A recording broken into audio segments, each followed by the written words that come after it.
hooks. Shoot your arrows. Cooper Kupp plucks it out of the air and gives the Rams the lead. Robert Woods, touchdown. LA!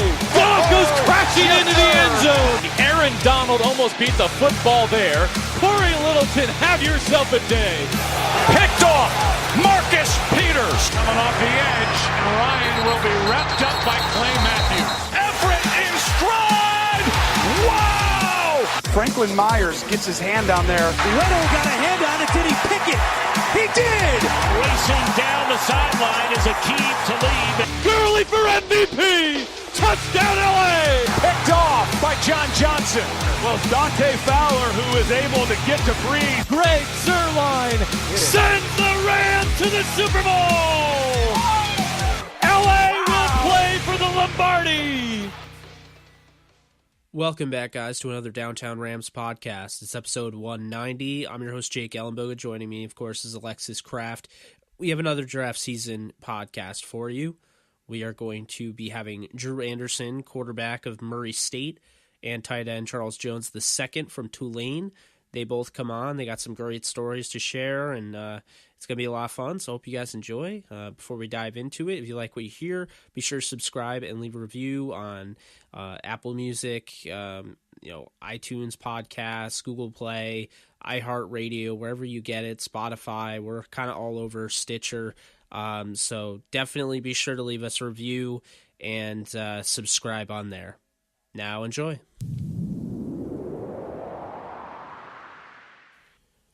All right, guys, joining the Downtown Rams podcast, we have Murray State quarterback Drew Anderson. How's it going, man? Thanks so much for coming on. Yeah, I'm going great. Thanks for having me. Yeah, of course. And just to start this thing off, we're just curious how you got into the game of football and how old you were when that happened and how it came to be. Yeah, I actually I didn't start playing football until I was a little bit older. I really didn't play. My mom really never wanted me to play a ton of football. I played baseball and basketball while growing up, and I never actually played football until I was in high school. So my freshman year of high school was first year I really started playing and played quarterback and loved it ever since. But a lot of people were kind of surprised when I tell them that, because a lot of guys now that are in this position, have been playing for a long time. So. Yeah, of course. And growing up, who would you say was your favorite player in the NFL? Yeah, I think for me it would probably be two guys. I really liked watching Aaron Rodgers and Tom Brady. Those are the two guys that I really enjoyed watching as a kid. And Aaron Rodgers played at Cal, which is 15 minutes from where I grew up. So got a chance to see him a little bit when I was super young. But those would probably be the two guys that growing up I paid a lot of attention to and tried to watch them as much as I could.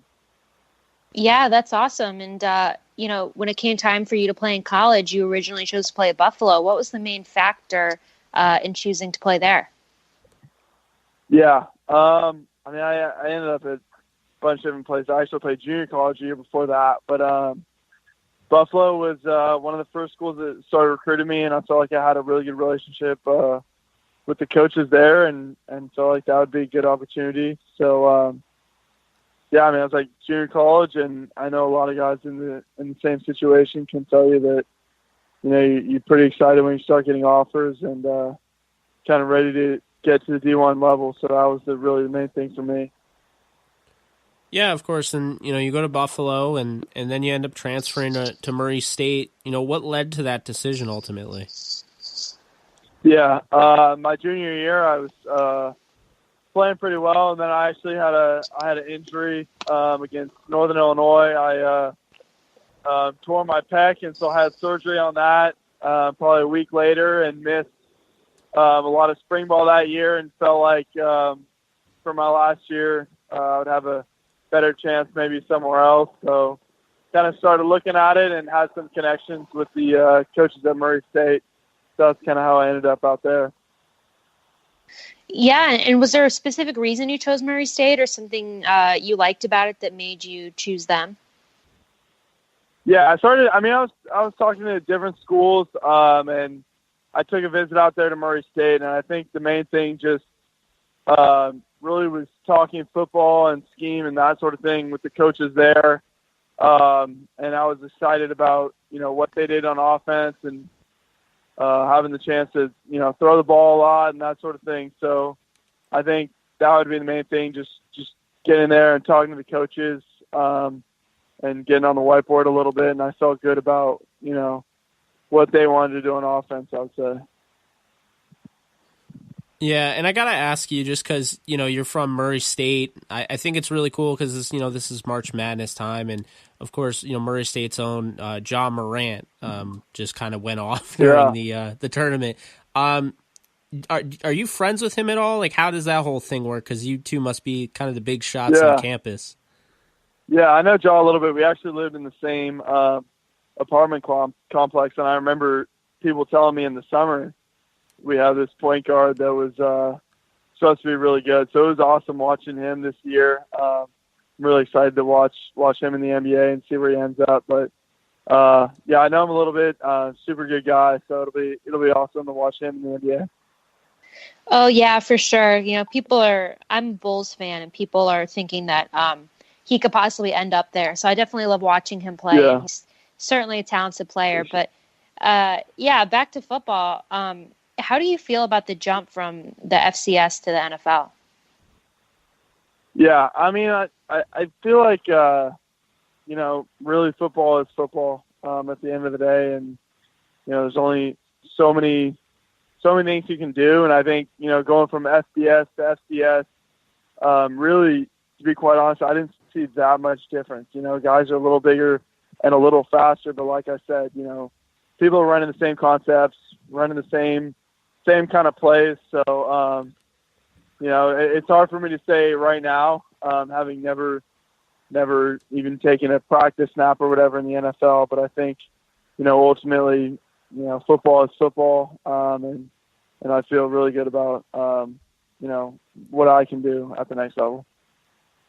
Yeah, for sure. Obviously coming from the FCS, I mean, seeing guys like Carson Wentz, go to the NFL and have immediate success, what does that mean to somebody like you that's playing the same position and coming out of the same league? Yeah, I think that's important. And like I said, going from FBS to FCS, you kind of expect some kind of big difference. But it's definitely cool to see what Carson has done, come in as a rookie and play well in second year in the league, have a chance really to be the MVP of the league. And I think it kind of just shows like, FCS is still super high level football. And like I said, football is football. And so if you can play, I think, he's shown that if you can play, you can play. It doesn't really, it's not all about necessarily the competition level or that sort of thing. Yeah, definitely. That's for sure. And I know it's probably hard to pick, but do you have a favorite moment or a favorite play or a favorite game from your college career? Yeah, it's tough to say. I think played a game when I was a junior at Buffalo. We played Western Michigan, and it was like a 7 overtime game. We ended up losing, but that game's definitely a memory that sticks with me just as kind of a crazy game. And then this last season, we played a game where we were actually down 31-0 shortly before halftime, then came back and won. So those two games probably would be the memories that, kind of special to me for sure. Yeah, you bring up Buffalo, and obviously that's where you started at after junior college. Are there still, connections there? I mean, obviously, that's where you started. Like, do you have any relationship with like a Tyree Jackson or like a Khalil Hodge? The guys that are entering the draft. Yeah, definitely. Still have really good relationships with those guys, my teammates and coaches that were there. Played with Tyree for 2 years, so he's a friend of mine, really good guy, and me and Khalil are actually from same area. He's probably from about 20 minutes from where I'm from, so it's really cool to be out there. And he was one of my close friends out there, so definitely still keep in touch with those guys all the time. That's awesome. And you mentioned some tough players that you played with, but you played against a lot of tough players as well. Is there, one player who stands out to you as being the toughest guy that you went up against in college? Yeah, I think for me, the one guy that really, like, watching film and everything made me just kind of jumped out at me and made me notice them was Sutton Smith from NIU. Was a guy that, was a really good pass rusher and a guy that could, disrupt the offense. So that was probably one of the toughest guys we went against, I think. Yeah, Sutton's somebody that's definitely making some noise and is going to be, a player in this draft for sure. With that being said, I saw you had a pro day with the 49ers, I believe, the local pro day. But you had one for, Murray State, right? Yeah. So that was March 21st. Okay. How were those pro days and were there, what were the similarities and maybe the differences between the two? Yeah, I actually haven't, I had the Raiders and the Niners local days coming up soon here in the next week or so, but oh, gotcha. So I can't really compare, but I did good at our pro day and, felt good about my numbers and everything. That's awesome. And, is there any quarterback that you've modeled your game after or that you've tried to implement elements of their game into elements of your own? Yeah, I think I mentioned the name earlier also, but I think Aaron Rodgers really would be the main guy that I tried to watch a lot growing up and kind of learn from and, take some things from his game and implement into my own. Yeah, and Drew, what do you bring to the table that no other quarterback in this draft brings to the table? Yeah, I think really the main thing for me, I think, is just the preparation level and the film study. When you get to a high level, a lot of guys can throw the ball and are athletic and things like that. But I think for me, just kind of learning, starting my days in junior college, learning how to study film and prepare. I think that's really the main thing that can separate me from other guys. Yeah, and what would you consider your biggest strength as a player to be? I think probably, physically, I would say probably my accuracy. I feel like I can kind of try to take pride in always giving my guy a chance and put the ball in the right spot for us. So I think really my accuracy would be the main thing. Yeah, and what's one area in your game that you're looking to improve on heading into the NFL? Yeah, I think the main thing for me the last couple of years has been focusing on my footwork. Obviously, I've been in a couple of different offenses and things like that, but just footwork and, working my drops and things like that would be the main thing that I've been trying to really work on. And we like to ask kind of fun questions like this next one to guys who come on the show. Just they're football related, but they're just kind of fun to get to know you a little bit better. But if you could pick one receiver that you most want to throw to in the NFL, who would that be? One or two, that's a tough question. I think for me it would probably be Antonio Brown. I've always really liked watching him, and I remember I grew up a Raiders fan and watching a bunch of their games, and I remember the Raiders would try and double team him, and it was like there was really nothing you could do. Just the way he ran routes. Seems like he would always kind of find a way to get separation, so that would probably be the guy I'd have to pick. Yeah, that's definitely not a bad pick, and of course now he's a Raider, so there's that. So obviously, we're a Rams-based podcast, so I have to ask you: have you met with the Los Angeles Rams yet? When I was at I played a All-Star game in Texas shortly after the season, and I talked with some Ram scouts briefly, but that would probably be really the extent of my contact with them. Well, we certainly like to hear that you've talked to them because, we are Rams fans, but we are going to, follow you no matter where you go because we're just fans of you in general and are going to follow your career and, can't wait to watch you play in the NFL. But just to wrap it up in your own words, who is Drew Anderson as a player and who is he as a person? Yeah, I think as a player, I try and, like I said, pride myself on a guy who's super accurate and always give my guys a chance, and try and be a playmaker in the offense and a great leader, and a guy that, when I step out there, our team always feels like we have a chance.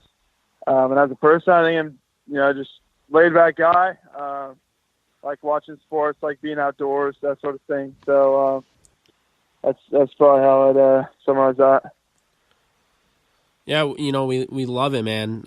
It's been a lot of fun having you on the show. We wish you the best of luck, and stay healthy, and let's keep in touch. Yeah, definitely. Thank you guys for having me. Yeah, thanks so much, Drew. Take care. All right, guys. Joining the show, we have Tulane tight end Charles Jones II. How's it going, man? Thanks so much for coming on. It's pretty good. It's going pretty good, man. Can't complain. That's awesome. And to start this off, we just want to ask you, at what age did you start playing football, and when was it that you knew you could play in the NFL one day? I started playing when I was like maybe 6 or 7 years old, park ball. And it's surprising the roster that my park ball actually had. It was me, myself, Leonard Fournette. It was a guy named Lorenzo Dawson that plays for the Carolina Panthers. I want to say Tyron. I kind of remember Tyron Matthew playing at our park. I think, if I'm not mistaken, he was just older than me, so I kind of just remember seeing his face. And a couple other guys that play college sports right now. So I never, I started back playing when I got, my senior year in high school.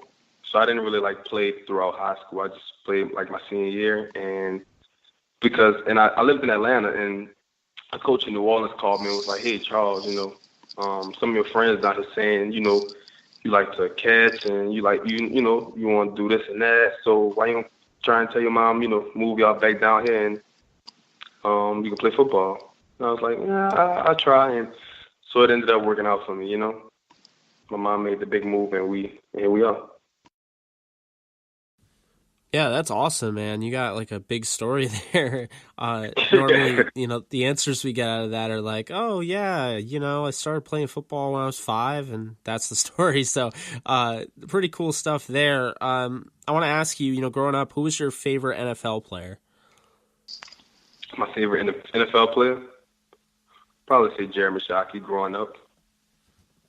Ooh, nice answer. Yeah, Jeremy Shockey. That's a different answer. Yeah. Him and Brian Urlacher, and favorite 3: Sean Taylor, Brian Urlacher, and Jeremy Shockey. Brian Urlacher was really cool. I liked him a lot too. Yeah. And Sean Taylor, yeah, how could you not love to watch Sean Taylor play? Yeah. But so when it came time for you to go to college and you ended up choosing to play at Tulane, what was the main factor for you in choosing Tulane?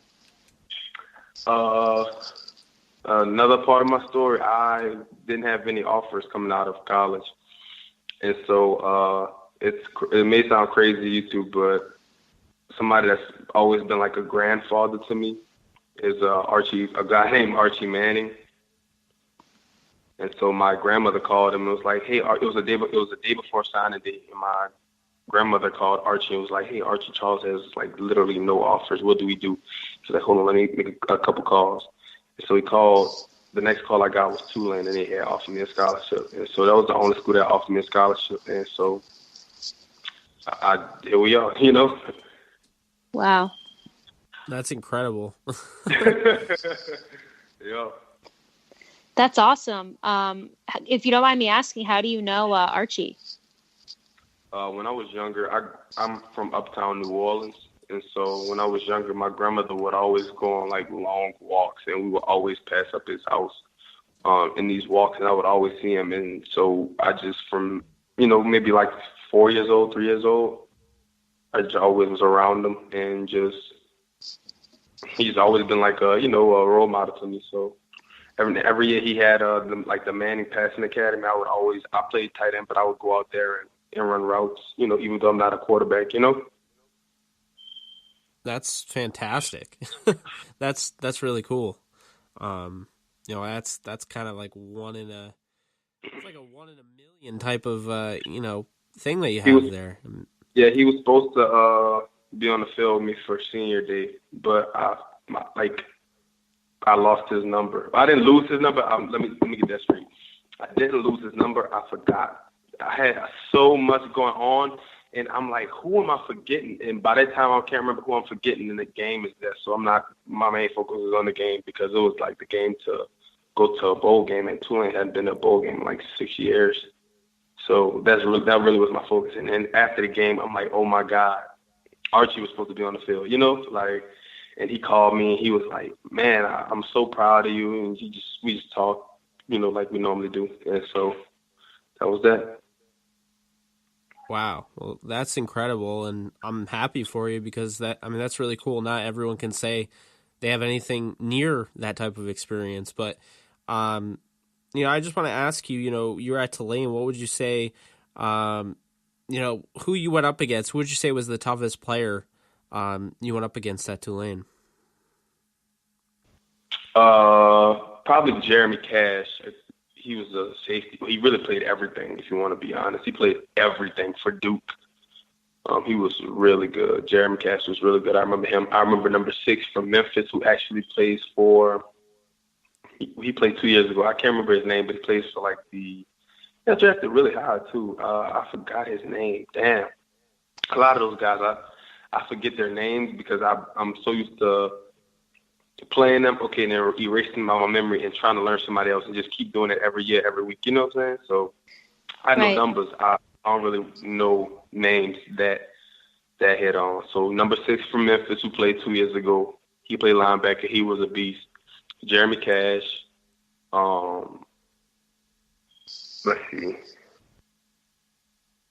Mike Love I do know Mike Love because he and I actually became kind of cool after the game. And we just still to this day we still talk. Mike Love, who played for USF, he was number 98. Number 41 for that year was 2017. Yep, number 41, he was a beast. So I would say those guys.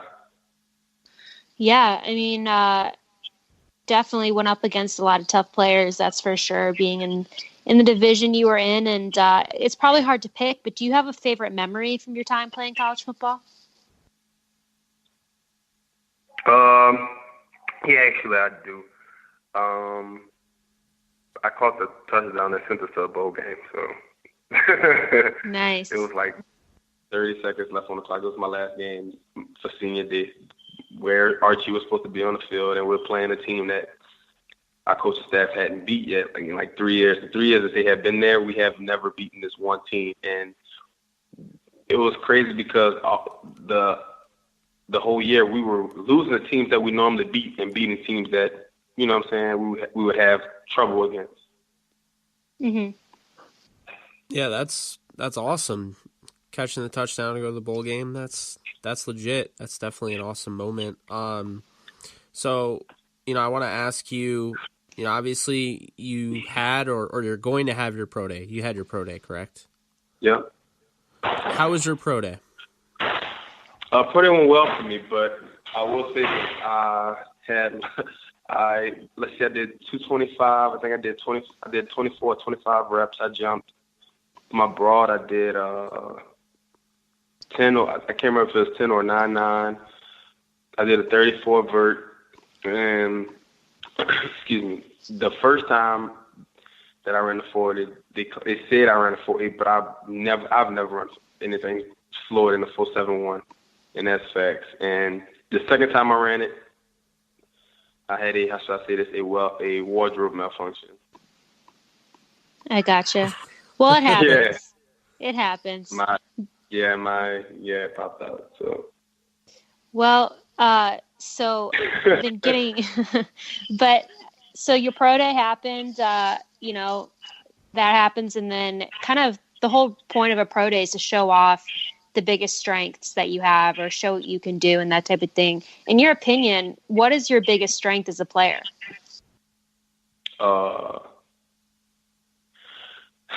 biggest strength, I would just really say I'm a nonstop football player.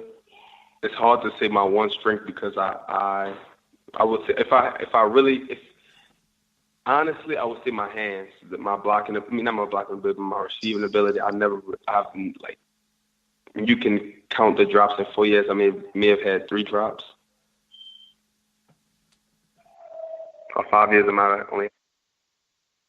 So my hands have like 60 on the career. I have 65 receptions, 8 touchdowns, and I think like 498 yards or something like that. So catching the ball has always been something that was natural to me. And Ben Watson is really like my big brother. So he's always told me, Charles, you don't have to be great at a million things. You just have to find that one thing that you stand out. You know what I'm saying? That you use as your strength. So that's what I always try to show out, my catching ability. And, we talk about your strengths, but what are you looking at more so to improve on as we enter the NFL draft? Things I want to improve on are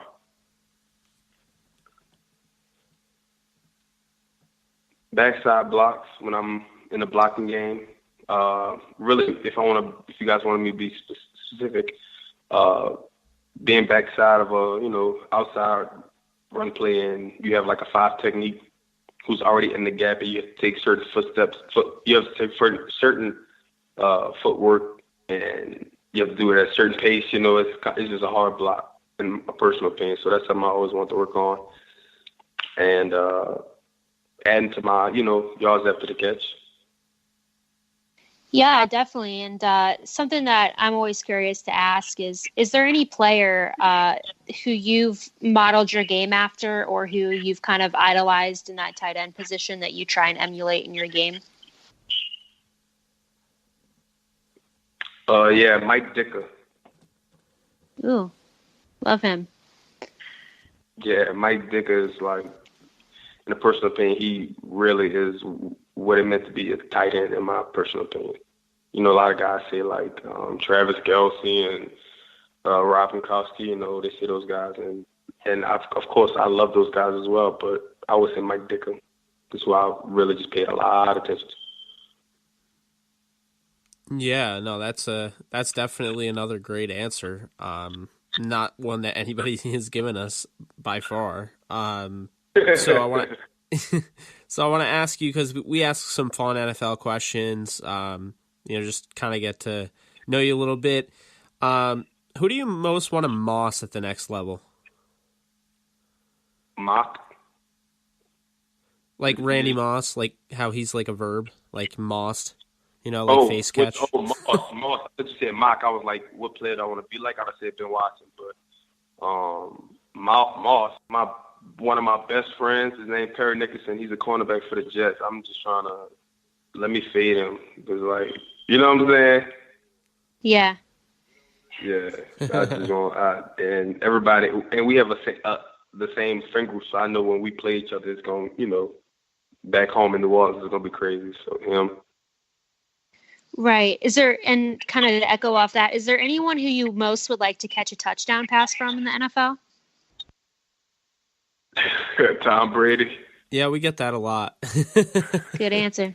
Yeah. Tom Brady, bro. Tom Brady, or I like to say Drew Brees, honestly. Yeah. Because nobody I think he's obviously he's one of the best quarterbacks ever, but I honestly, in my personal opinion, I don't want to sound like this, but I think he's the best. Simply because of his height and other factors, and obviously statistics, numbers don't lie, but then you also have to take into account for the division that guys like Brady and all these other quarterbacks playing in the cold weather. So that it's a big argument, but but Drew Brees is one of my favorite quarterbacks of all time. So Drew Brees and Tom Brady. Yeah, that's a really good one, of course. I kind of want to go back to your Moss response because I do know who Nickerson is, but we did actually have your teammate on, Donnie Lewis. Donnie, too, yeah. So would you want to Moss him as well? Well, I wouldn't want him to deflect the ball. I wouldn't want him to pick it off, of course. Hell yeah. For sure. And, we are a Los Angeles Rams-based podcast, so we ask every guy who comes on our show, have you met with the Los Angeles Rams or talked to them at all? I kind of know the receivers coach to some extent through just off of who I know, networking and stuff like that. So he and we've crossed paths before, but not really too many Rams coaches. But I think that if I'm not mistaken, they were at Alberta. That's awesome. Well, we certainly like to hear that. And, Jake and I would love for you to end up on the Rams. But no matter where you go, we're going to be fans of you and certainly be following your career and wish you the best of luck. I appreciate it. Yeah, no problem. And just to kind of wrap it up, in your own words, who is Charles Jones II as a player and who is he as a person? To describe Charles Jones, the player, I would just use the word nonstop. If I'm blocking, I'm not going to stop until I put my opponent under the ground.